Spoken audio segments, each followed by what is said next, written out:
gonjang-ganjing mewarnai pergerakan pasar modal Indonesia di awal tahun 2026. Hal ini bermula dari keterangan resmi penyedia indeks pasar saham global Morgan Stanley Capital International atau MSCI yang memutuskan untuk memberlakukan status pembekuan sementara terhadap seluruh perubahan indeks untuk pasar Indonesia. Alhasil, laju pergerakan indeks harga saham gabungan sempat bergerak bak roller coaster dan kembali terkena penghentian sementara atau trading halt untuk beberapa kali perdagangan.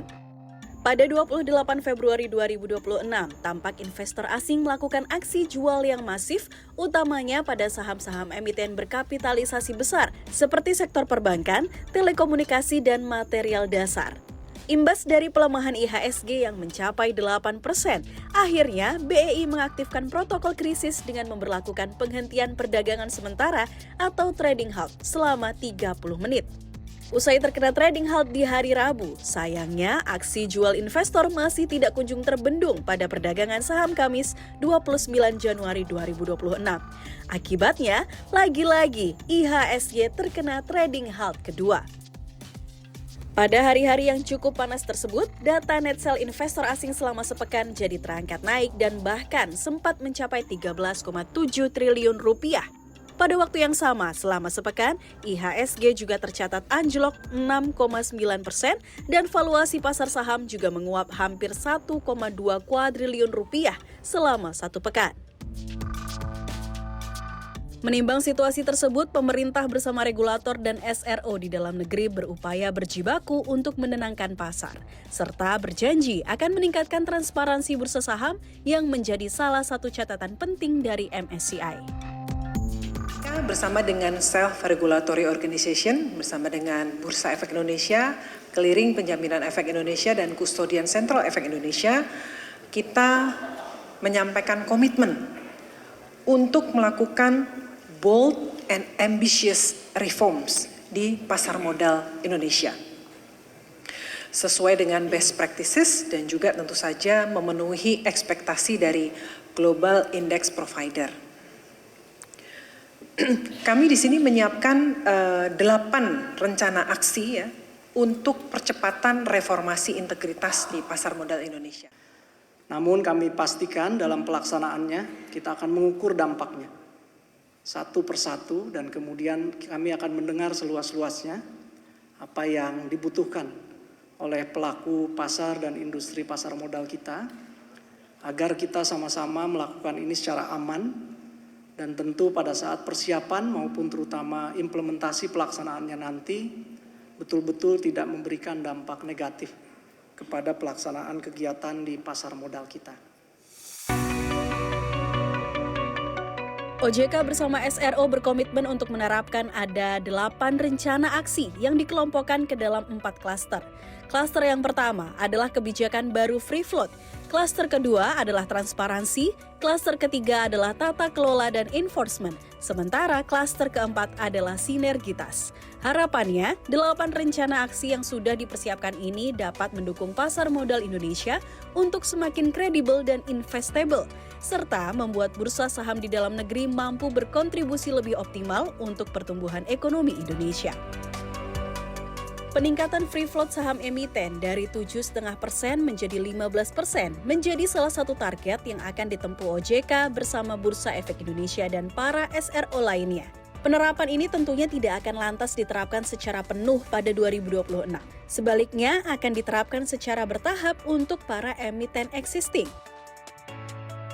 Tak tanggung-tanggung, untuk memastikan kelancaran ke depan, OJK bersama para SRO siap membentuk tim khusus untuk mendampingi emiten yang melantai di Bursa Efek Indonesia untuk dapat memenuhi ketentuan teranyar dan mengadopsi ketentuan yang sesuai dengan standar internasional.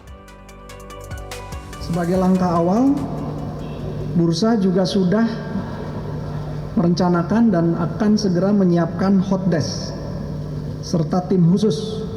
Betul ya Pak Jeffrey dan Pak Nyoman, yang nanti akan mendampingi Pak Arman dan kawan-kawan di Asosiasi Emiten Indonesia dan setiap individu emiten yang tercatat di bursa kita untuk betul-betul memandu dan memastikan kesiapan mereka dalam proses mereka menyesuaikan dengan kebijakan yang baru ini. Di saat yang sama tadi kami juga sudah mendapatkan keinginan dan komitmen dari Pak Arman dan kawan-kawan di IAI yang akan terus secara intens juga melakukan koordinasi serta melaksanakan berbagai kegiatan bersama OJK dan Bursa dalam hal ini guna menyelaraskan setiap pelaksanaan kegiatan dan agenda-agenda yang kita sepakati. Kedepan teman-teman sekalian, kami tentu meyakini bahwa free float yang lebih tinggi, lebih terbuka akan semakin meningkatkan minat investasi dari para investor, terutama tentu termasuk minat investasi dari investor asing, dan akan semakin memperbesar porsi kontrol publik yang diwakili oleh para investor publik, serta mendorong terbentuknya ke depan perusahaan-perusahaan tercatat baru di Indonesia yang semakin memenuhi standar internasional. Secara prinsip terima kasih Pak, kita dari Asosiasi Emiten Indonesia mendukung penuh arahan-arahan dari peraturan, dan terima kasih juga untuk segala masukan kami juga sudah didengarkan.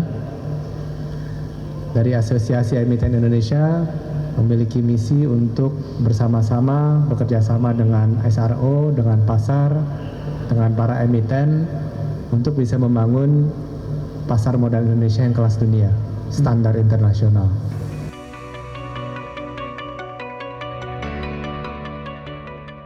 Di samping mendorong implementasi peningkatan free float saham, BEI juga mengakui sudah menyanggupi untuk mendorong adanya disclosure atas pemegang saham emiten di atas 1% kepada MSCI. Implementasi disclosure atas pemegang saham emiten di atas 1% ini dibidik BEI untuk dapat mulai diterapkan pada akhir Februari atau pada awal Maret 2026 bersamaan dengan penerbitan Shareholders Concentration Risk. Sementara BEI pun mengonfirmasi jika data investor yang lebih granular akan dirilis pada akhir Maret mendatang.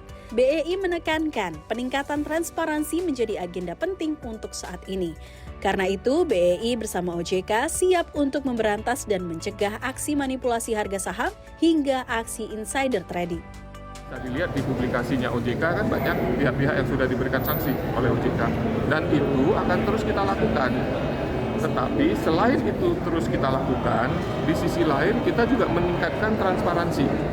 Dengan transparansi yang lebih tinggi, tentu upaya untuk melakukan manipulasi akan lebih sulit.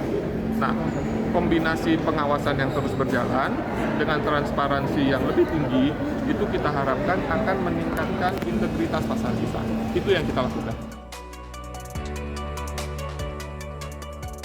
Dari sisi OJK maupun Danantara juga mengakui jika program reformasi pasar modal di Indonesia perlu diimbangi dengan pendalaman pasar modal atau deepening market, sehingga likuiditas di pasar dapat meningkat.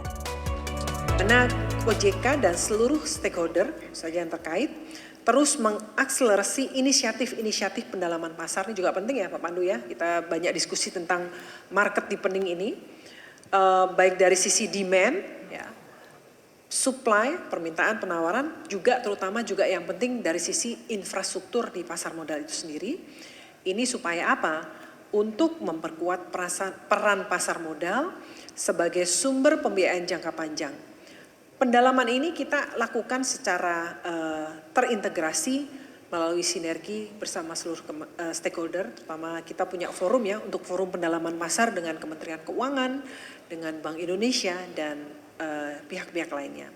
Memang salah satu yang perlu kita tingkatkan bersama-sama untuk teman-teman yang berinvestasi di pasar modal, deepening capital market, ini jadi sangat penting. Jadi bukan lagi hanya berapa banyak perusahaan yang listing di Indonesia, tapi berapa besar perusahaan-perusahaan ini listing di Indonesia.